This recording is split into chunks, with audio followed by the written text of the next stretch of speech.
The last strategy I'd like to discuss is the so-called lone wolf strategy, where individual terrorists or very small groups acting on their own but inspired by a larger ideology commit violence. And this is extremely scary to people because it's very, very hard to stop.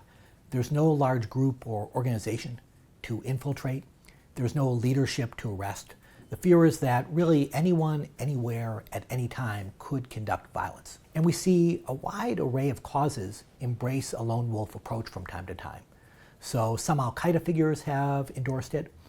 We saw the Unabomber, who was opposed to modern technology. He was a lone wolf.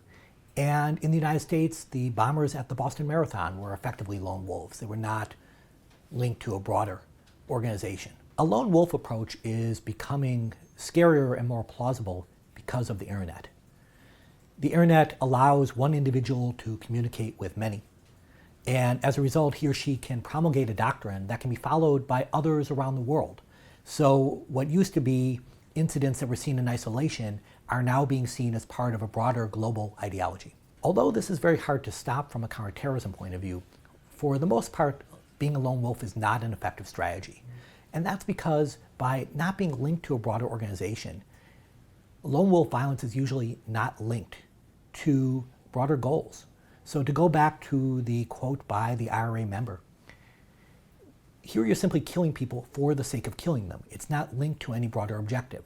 So if the government is moving towards concessions, violence might continue. If the government's moving away from concessions, violence might continue. There's no rhyme or reason. There's no particular timing.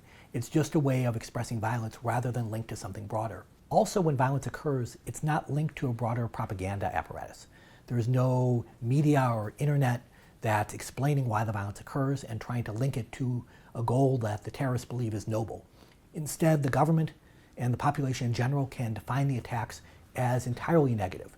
So while lone wolf attacks are very scary and are also very hard to stop, they're not very effective as a strategy.